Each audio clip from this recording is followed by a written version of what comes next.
मुझे ऐसी उम्मीद है जैसा कि पहले कई लोग बोल के उतना टाइम मुझे आप जरूर देंगे।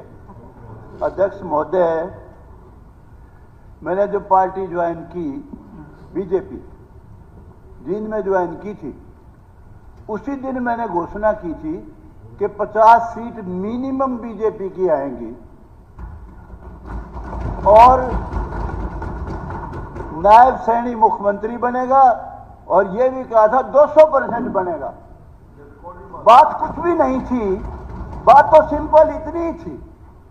मैंने यही बताना था कि एक तरफ मुकाबला बीजेपी का है और एक तरफ मुकाबला हुड्डा पार्टी का है, not Congress party, Hooda party.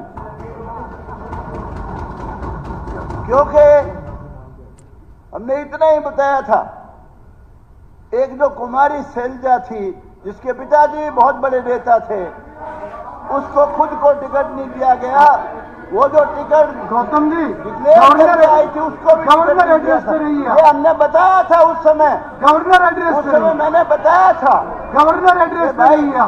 Compare करना था सिर्फ के मुकाबला था हरियाणा में, किसी और पार्टी का नहीं था। मुकाबला था बीजेपी का और हुड्डा साहब का। आप गवर्नर एड्रेस पे रही है और हुड्डा साहब का। ठीक है, हुड्डा साहब पार्टी आपकी है और का दखल ही नहीं कुछ भी। क्या गलत कह दिया अध्यक्ष महोदय, पार्टी एक बार हुड्डा साहब का नाम लिए वो कुछ कहें। अध्यक्ष महोदय, पंडित जी जो है रामकांत जी बड़े अच्छे आदमी, मेरे पुराने मित्र हैं। इनको बोल दे जो कहते हैं, फिर बोल के माफी भी जल्दी मांग लेते हैं। अभी मैं कहता तो मैंने बड़ी गलती करी जो उसके खिलाफ बोले आपने बोल रहे हो, फिर सबके बीच में कहता हूं, सुनो, हुड्डा साहब सबके बीच में आप दोनों की दोस्ती बनी रहे। जो आपने सरकार चलाई है वो बिल्कुल गलत थी, मैं उसका हामी नहीं हूं बिल्कुल, लेकिन इंसान अच्छे हो, आपकी रगों में गलत खून नहीं है। But you are surrounded by bloody rejected people of Om Prakash Chautala. आप कांग्रेसी, आपके साथ है ही नहीं कोई भी। अध्यक्ष महोदय, आप ये सारे लोग होगी बात, सलाहकार हैं, गीता जी मैं ये कहता हूँ। अरे आप तो अलग हो यार, छोड़ो। अध्यक्ष महोदय, माननीय सदस्यगण, माननीय सदस्यगण, मैं सदन की जानकारी के लिए बताना चाहता हूं कि ऋषिकुल विद्यापीठ सोनीपत के विद्यार्थी तथा स्टाफ आज सदन की कार्रवाई देखने के लिए दर्शक दीर्घा में उपस्थित थे, अभी है। मैं अपनी तथा सदन की तरफ से इनका बहुत बहुत स्वागत करता हूं। माननीय सदस्यगण, आज सदन में श्रीमती किरण चौधरी, सदस्य राज्यसभा अध्यक्ष, दीर्घा में उपस्थित हैं। यह सदन उनका भी स्वागत करता है। जी, रामकुमार गौतम। अध्यक्ष महोदय, क्योंकि मुकाबला सिर्फ हुड्डा साहब का, नायब सैनी का, बीजेपी का और हुड्डा साहब की पार्टी का था, इसलिए हमने कंपेयर यही समय करना था बस। 10 साल का हुड्डा साहब का कार्यकाल और 10 साल का बीजेपी का, मनोहर लाल खट्टर जी का और नायब सैनी का कार्यकाल। इतनी सी बात थी। वो मुझे पता था कि भाई हम हर गांव में जा जाके पूछते थे, भाई तेरे गांव में कितने छोरे लगे 10 साल में हुड्डा साहब के राज में? एक भी नहीं। भाई खट्टर साहब वाले में कितने लगे? 70, 60, 65, 55, 15। भाई हुड्डा साहब के टाइम में तेरे गांव में कितने लगे? काम कितने हुए तेरे डेवलपमेंट के? एक भी नहीं। भाई खट्टर साहब के राज में और नायब सैनी के राज में कितने काम हुए कि जी इतने लाख के, इतने करोड़ के? यही चीज हमने बतानी थी। और दूसरी बात ये कि हुड्डा साहब को और कांग्रेस पार्टी को ये दुख नहीं होना चाहिए जो ये ईवीएम की बात करते हैं कि ईवीएम ने धोखा दे दिया। हुड्डा साहब, ईवीएम का बहाना ना बनाओ। ईवीएम का जब आप राज में आ जाते तो फिर ईवीएम सही थी। ये तो आपकी सीट जो 37 आई है, ईमानदारी से कहता हूं, सारे एग्जिट पोल और सट्टा बाजार उनकी वजह से 37 आई है, नहीं 37 नहीं आती, मैं दावे से कहता हूं। देखिए 10 साल पहले का हरियाणा कोई आदमी सोच नहीं सकता था बिना सिफारिश नौकरी मिलेगी। कोई आदमी सोच नहीं सकता था बिना किसी की सिफारिश के कोई भी काम होगा। हर काम के लिए सिफारिश की जरूरत थी। डेवलपमेंट का भी पैमाना था। रोहतक के इर्द गिर्द जहां कहीं जींद जिला शुरू हुआ सड़क बंद। भिवानी जिला एक दिन किरण चौधरी बैठी है, वो कह रही थी कि हमारा राज होगा। जब मैंने उस वक्त कहा था किरण हमारा राज कदा होगा, हुड्डा साहब बनेगा मुख्यमंत्री तो अगर थारी सरकार आ गई तो। और मैं कहा याद कर ले रोहतक से सड़क चली थी खेड़ी मोड़ पे, थम दी जाके थारा कैसे राज होगा। तो हर मामले का हमने यही बताया। देखिए ऐसे ऐसे अनेक बच्चे, मुझे दुख इस बात का है बहुत लोगों ने वोट और आधार पे दिया, जातीय आधार पे दिया। सबसे ज्यादा बच्चे हमारे जाट समाज के लगे इस सरकार में, मैं दावे से कहता हूं। और बड़ी बड़ी पोस्टों पे, बड़ी बड़ी सारी पोस्टों पे मेजोरिटी बच्चे जाटों के लगे। इसलिए नहीं कि उनकी सिफारिश थी, काबिल बच्चे थे, मेहनत कर रखी थी, मेरिट में आते थे। और जो हमारे चमार भाई, अब वो ये बुक्कल बहुत बोल रही थी, गीता बुक्कल, मैं इससे प्यार करता हूं, नफरत नहीं करता, अच्छी लड़की है, काबिल भी है, ये भी मानता हूं। 80% बच्चे चमारों के लगे खट्टर साहब के राज में। और ये जो AB बनवाई है आप लोगों ने ही बनवाई है। अरे इतनी घृणा क्यों करते हो बीजेपी से? नरेंद्र मोदी और बीजेपी से पहले हिंदुस्तान का बेड़ा गर्क था। हमारे देश के बहुत पावरफुल प्राइम मिनिस्टर, बहुत ही काबिल prime minister doctor Manmohan Singh, वो अमेरिका में गए थे। और अमेरिका में गए थे तो उनकी बड़ी भारी बेइज्जती की एयरपोर्ट पे। यहां तक कहते हैं, पता नहीं, कहते इंसल्ट इतनी की कि पगड़ी तक उतरवा ली। ये बहुत शर्म की बात थी, उनकी नहीं पगड़ी उतरवाई, वो पगड़ी इस देश की उतरवाई थी। इस देश का सम्मान नहीं था उस समय। नरेंद्र मोदी का मुकाबला क्या करोगे? अब क्या कहता है राजीव गांधी? जाति जनगणना कराऊंगा, जाति जनगणना कराऊंगा। एक ने पूछा, ओ राहुल गांधी, सॉरी राहुल गांधी, अरे तू जाति जनगणना कराओगा? एक वो अनुराग ठाकुर है, उसने वही पूछ लिया, बोला भाई तेरी जात तो बता दे के। देखिए जातिगत जनगणना कराना, शांति कर, बैठ जा बेटा, बैठ जा, बैठ जा, बैठ जा। सुनो सुनो, नरेंद्र मोदी का मुकाबला, नरेंद्र मोदी का मुकाबला कोई नहीं कर सकता। बीजेपी का मुकाबला कोई नहीं कर सकता। बीजेपी ने नरेंद्र मोदी में दुनिया में इस देश का सम्मान बढ़ाया है। जो देश आपस में भी दुश्मन है, यूक्रेन है, रशिया है, उन्होंने भी वही सम्मान दिया जो यूक्रेन ने दिया, वही रशिया ने दिया। अमेरिका ने भी वही दिया जो रशिया ने दिया। दुनिया में देश को जना दिया। गौतम जी, आप कोई 370 राज्यपाल अभी भाषण तक रही और इस तरह के शब्दों को थोड़ा अवॉइड कीजिए आप। ठीक है जी, 370 धारा को, 370 धारा को छू नहीं सकता था। नरेंद्र मोदी ने 1 मिनट नहीं लगाई, खून के कतरे बह जाएंगे, नालियां बह जाएंगी, खून की कतरा खून का भी नहीं गिरा। 370 धारा तोड़ के फेंक दी। राम मंदिर का निर्माण किया, जो हमारे लिए गौरव की बात है। सुबह उठते ही ताऊ राम राम, दादी राम राम, बेबे राम राम, रग रग में हमारे राम। कांग्रेस वालों ने बयान दिया था, उसने वो जो आजकल इनकी पार्टी में पता नहीं आया कि नहीं आया, इनका वकील था कपिल सिब्बल, कि जी 10 साल फैसला ना होने दो इसका, बाबरी मस्जिद बनी रहने दो इसमें। अरे मैं दावे से कहता हूं, और पार्टी बना लिए भूपेंद्र हुड्डा, बेशक सूत बैठ जाओ जरा, मुझे नहीं पता, लेकिन ये पार्टी, कांग्रेस पार्टी, गारंटी से कहता हूं कभी पावर में नहीं आएगी, कभी भी नहीं आएगी। अरे भले आदमी जाति जनगणना, और तेरे को सूझता ही कुछ नहीं। कभी सेक्रेटरी कितने, कभी कितने कितने, अजीब बात करता है। आप देखिए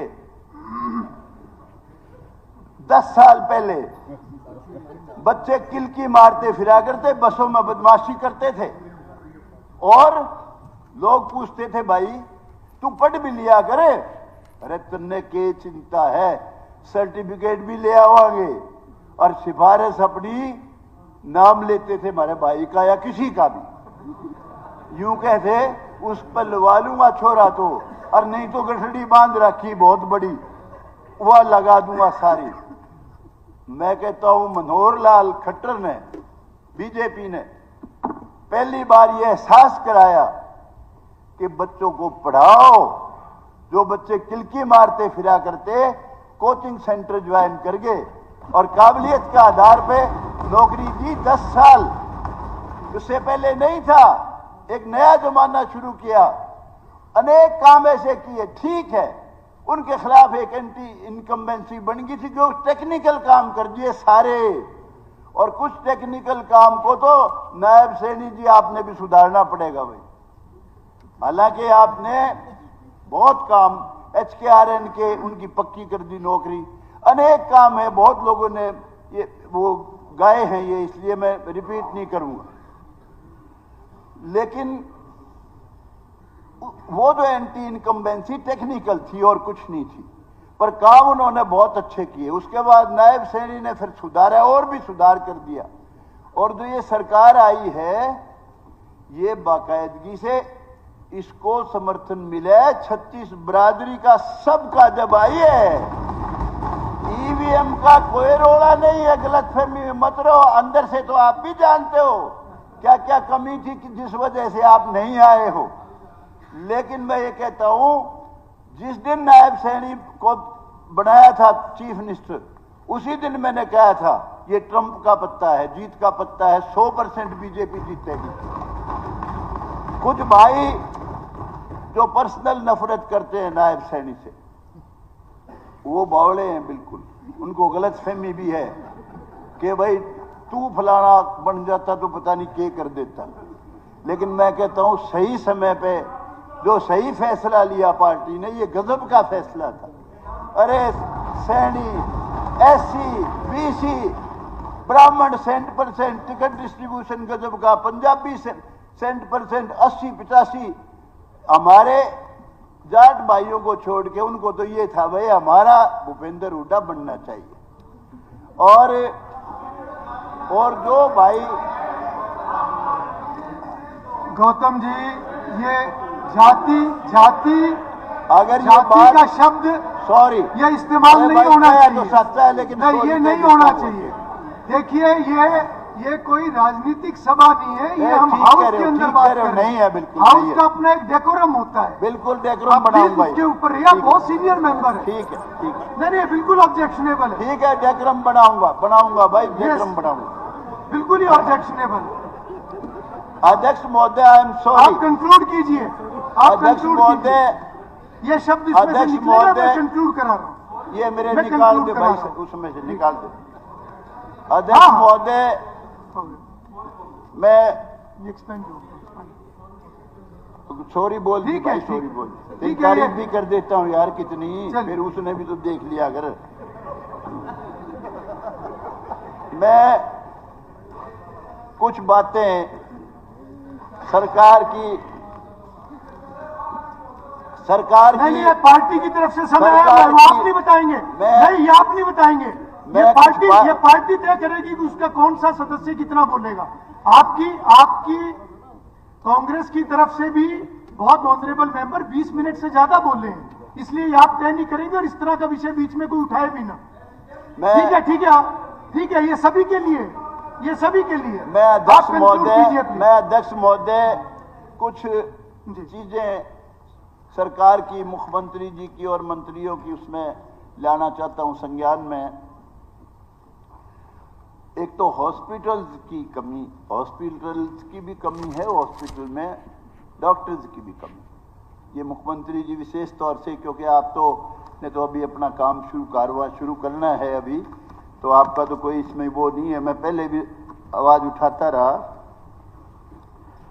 सफीदों में 31 पोस्ट सैंक्शनड है, 29,000 वोट है। नारनौंद के 13,500 वोट है सिर्फ।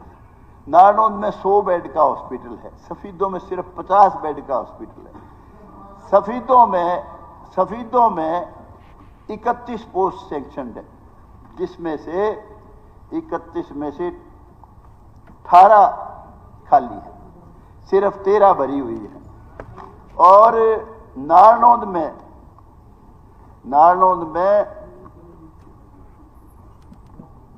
73 पोस्ट हैं सैंक्शन, सिर्फ 53 खाली हैं, 20 भरी हुई है। और नारनौंद सिविल हॉस्पिटल में 12 डॉक्टर हैं, 42 सैंक्शन पोस्ट है। और सफीदों में 7 सैंक्शन हैं, मुआना में 7 सैंक्शन हैं, सिर्फ 1 डॉक्टर है। सबसे बड़ा गांव है अपने जींद जिले का। इसी तरह काड़वा है, 1 डॉक्टर।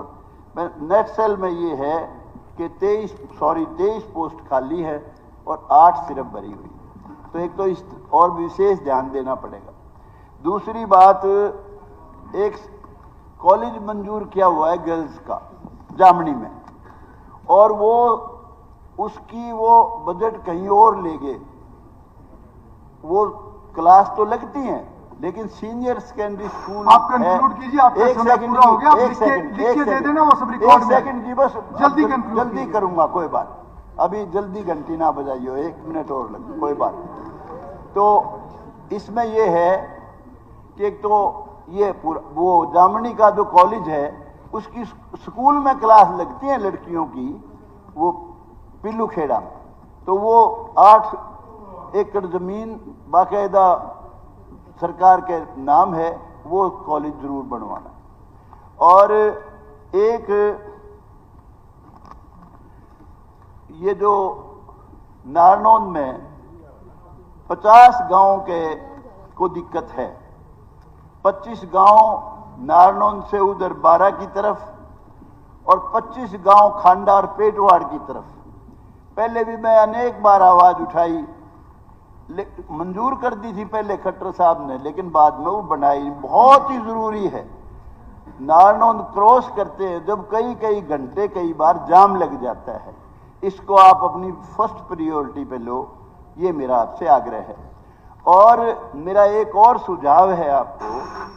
1 सेकंड जी, बड़ी कीमती बातें कह रहा हूं। समय आप लिखिए, कोई बात नहीं। 1 सेकंड, आज खुला समय मिला, थोड़ा सा 1 मिनट। आज पार्टी की तरफ से भी मिला है, मुझे जो यार अन्ना उस हिसाब से आया रिटर्न में, मैंने भी पूरा समय 1 मिनट सिर्फ, कोई बात। एक जो है, जितने भी सब डिवीजन बने हुए हैं, नारनौंद भी उनमें एक है, सिविल कोर्ट नहीं है। 1.25 एकड़ जमीन हमने कहा था जी ट्रांसफर कर दो, टूटी फूटी जगह पड़ी है एक इलेक्ट्रिसिटी बोर्ड की। खट्टर साहब वहां भर के आए थे, किया नहीं। तो ये भी ध्यान करके सिविल कोर्ट भी वहां बनवाने का कष्ट करें। और दूसरी बात ये कि ये जो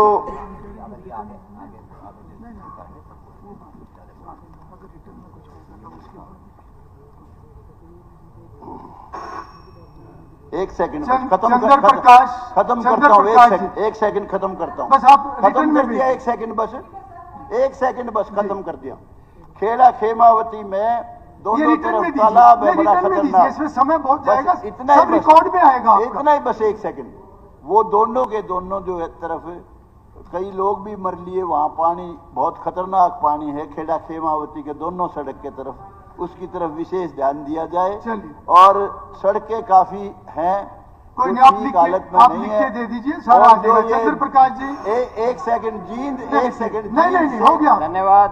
जींद से अब कुछ रिकॉर्ड में नहीं आएगा, ऐसे रिकॉर्ड में नहीं आएगा। अध्यक्ष जी, जी अध्यक्ष जी, एक मुख्यमंत्री जी खड़े हैं, 2 मिनट। अध्यक्ष जी, सदन में कल से कुछ माननीय सदस्यों ने चुनाव प्रक्रिया संबंधी